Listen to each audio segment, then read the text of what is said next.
y'all, y'all look, don't come with y'all ish, child. I know I'm late for Belle. Everything is just hanging off me, girl. What is me? It's the best I could do, y'all. It's hanging off me. It is. Anyway, Belle Collective. This is season 3, episode 26, Nobel Peace Prize. So the episode continues with Latrice and Letitia talking once the Bud Buddies leave. So Latrice tells her that if she felt the way about her, why didn't she come to her the minute that she first heard any type of complaints or whatever? And y'all know late Tisha do what late Tisha do, and let's give all of these late ass answers and explanations because she can't. There's no explanation that she can give to you, Latrice. Again, she allowed Morocco Mo Marie and Messy Essie, for that matter, to put a battery in her back to have all of these feelings and issues with Latrice.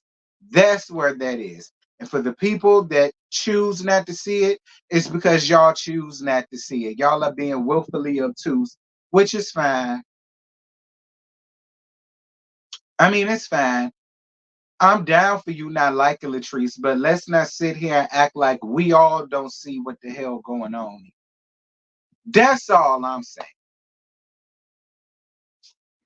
Letitia says that she's always had Latrice's back, and she knows she has, and now she has to go to Marie and basically tell her that she was right. Right about what?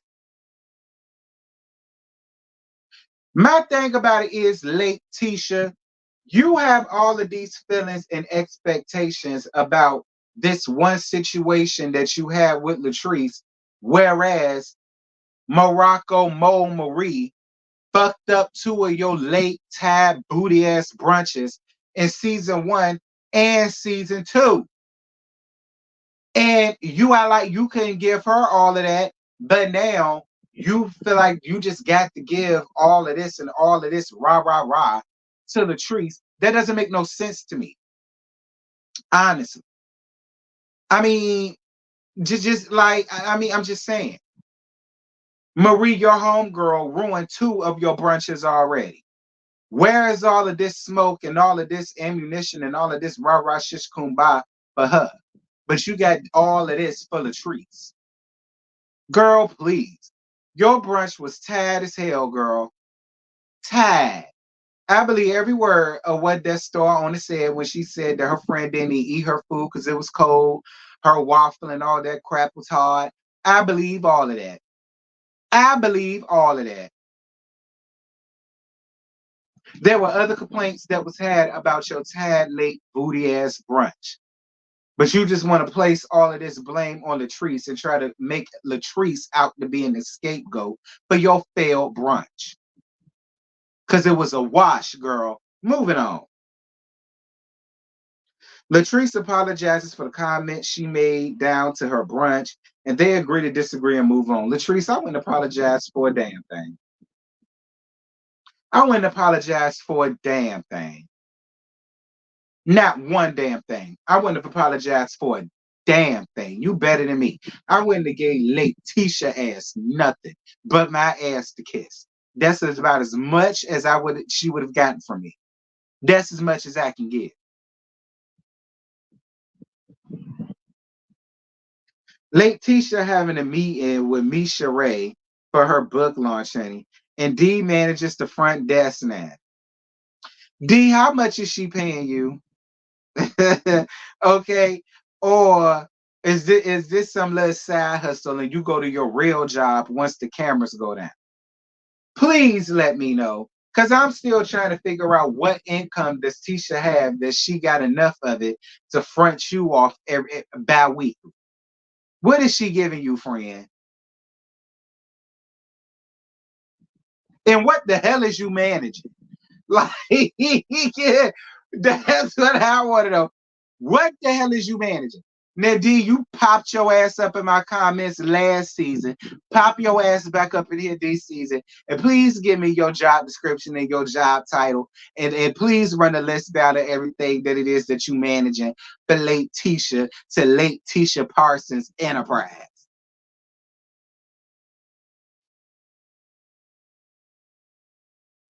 Akeisha meets with Tamara and they finally sit and talk, child. Listen, Akeisha, at the end of the day, you became a casualty, sis.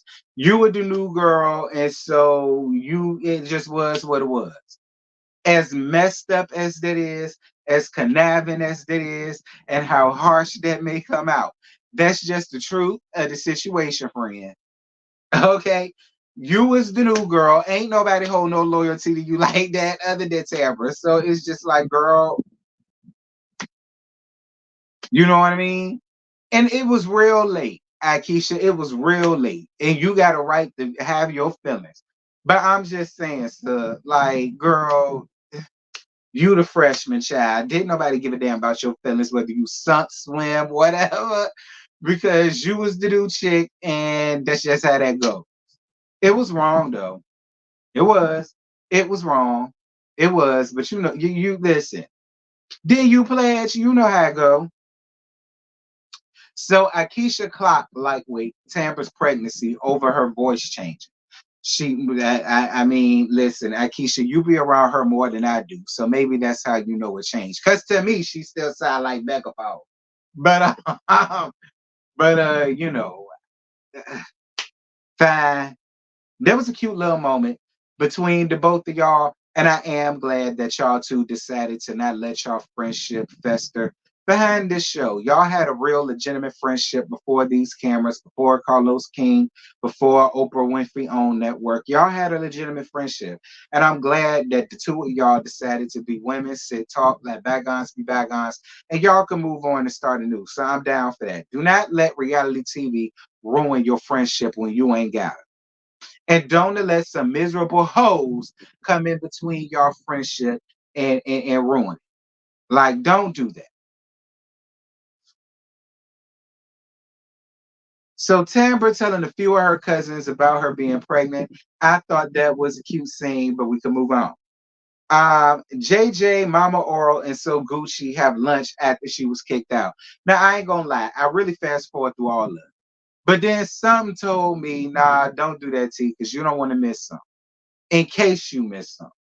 And I'm glad I did go back because I would have missed something. It's good to see that Mama Oral really don't act like that in real life. That in real life she talks and conducts herself with some damn dignity and some damn class of a woman of her years. I always felt like Mama Oral was putting on way too damn much for the cameras, and she really didn't have to do that. She gave Sophia Sasso Gucci Sashante and JJ a real joy saying answer. Because one thing about my mama was real big on family. All right, y'all are good. Y'all may have fought a little bit. Okay, go to your neutral corners. Don't speak to each other for a couple days. But on the third day, one of y'all need to be calling one of y'all and work that shit out because y'all are family. Period. Y'all are family and y'all got kids that are intertwined in this shit. No matter how old they are. And I agree with Mama Earl. But see, here's the thing. Gucci, Sophia, Shantae, you're gonna have to come up off your shit. All right? You're gonna have to come up off your shit. That's the only way this is gonna work between y'all. You're still trying to hold on to Selena did this to you or that to you. And don't get me wrong.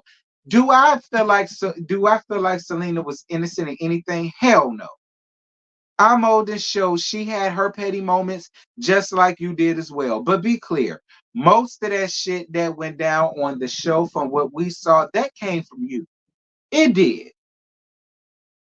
It did. It did. I'm just gonna be honest. It did.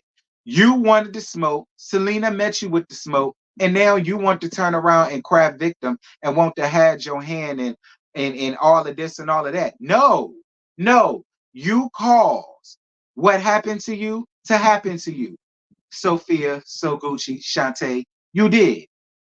So yeah, while Selena may have some accountability that she has to be accountable for. Be clear, so do you. Moving on. Tampa and Greedy do CPR classes, and she's letting him know that she told a few of her cousins, and the excuse she used is because he told his sister. And Greedy said that he feels a way about that. He said because it didn't even have to be his sister. He could have told his mom, and Tampa would have still came down on him. But she can go off and tell anybody at her leisure. And then she says, "Well, I'm carrying the baby, so I think it affects me a little bit more than you." Tambra, if that wasn't the most selfish shit I think I have ever heard, if it wasn't for him and his sperm, you wouldn't have a damn baby. Be clear, if it wasn't for the IVF doing what it needed to do, you might not have this blessing right now, period, with no man or no sperm. So how very selfish of you to sit up and say some shit like that? It's just as much his baby as it is yours. I mean, I'm just saying. I agree with one thing before I move on from this scene, because this was a filler ass episode. Is it me or does Greedy get finer and finer and finer on every damn episode? He just get finer and finer and finer to me.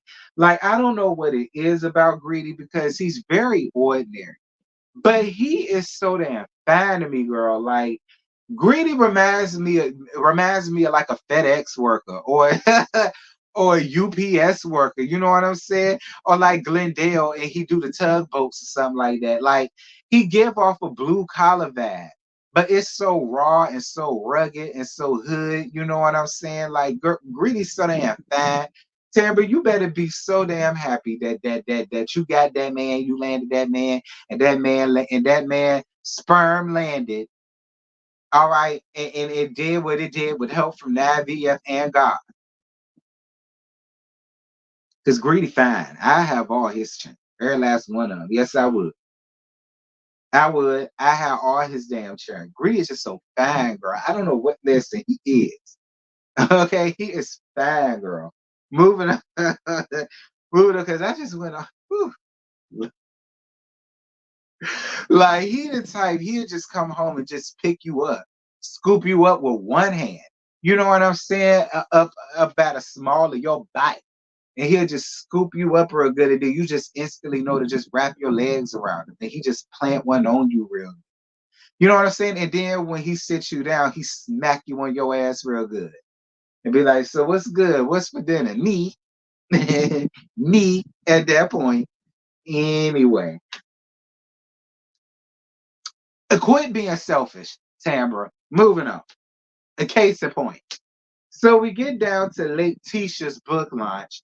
Latrice and Cliff show up for support. That's what's up. But I didn't like that dress, Latrice. Latrice, it was something about that dress. I just did not like it. I don't know what part I didn't like about the dress, but girl, I didn't like it. I don't know. Honestly, I was looking for your titties because I couldn't I couldn't find them. Maybe that's what it was about the dress I didn't like. I don't know.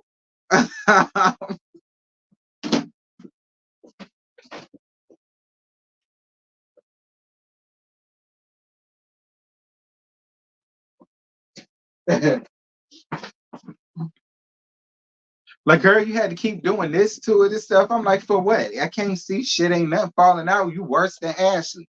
Moving, moving on. Um, so Josh comes as Tambra's plus one because Greedy couldn't make. Greedy had to work. Child, Greedy fine. What does Greedy do for a living, y'all? I really want to know. He looked like he lay concrete. Because he could show enough lay some pipe around my way. Moving on, like he give me like he give me like the building maintenance man that everybody want. Like moving on. Um Child Josh said he gonna find his way on this show by any means necessary, even if it means finagling his way in the scene by being Tambra's plus one. Oh, y'all finna see her, baby. I ain't even mad with you, Josh. Get it how you live, sir. Morocco Mo Marie and her faithful companion Messy Essie show up late. Girl, what was that tired ass um hat you had on? That glittery ass top hat you had on, like, first of all, you late, but then you show up unfashionably late. Like, you ain't even show up fashionably late. You showed up tacky and late. Like, you gave a real tacky ass vibe. You gave Giselle Brand tees wearing that shit. Like,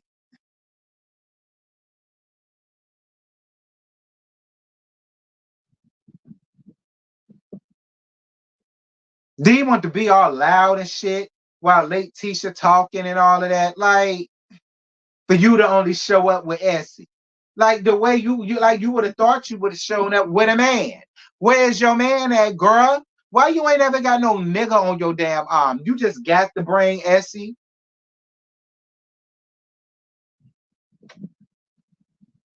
Glendale wants to play late Tisha his tad ass rap. Glenn, you've been on the show a lot lately, so you ain't got no job no more either. You ain't tugging the boats no more. Why? Because it ain't snow crab season no more. Like what? Like what is it, Glendale? Because you've been up here a lot lately, friend, and it's just like what's tea? Rocking your swap meet fashions. You want everybody. You want everybody to see your swap meet fashion, child. Don't get me wrong, you was fine as fucking you're all white. Now I will say that. Like Glendale was fine as hell in his all white. I will definitely say that. Like, I'm just saying, with the fur on the hood and then the coat fit him and all of that, like he was like, don't look, cause I ain't no fool here. I get the attraction to Glendale, but that's why I would stay away from him because I just don't got time. I don't like backwater country ass. He fine though. Anyway, that's it. That's that's it. That's all I got. Y'all jump down in the episode. Y'all let me know what y'all thought about Friday night's episode of Belle Collective, and I'm gone. Bye.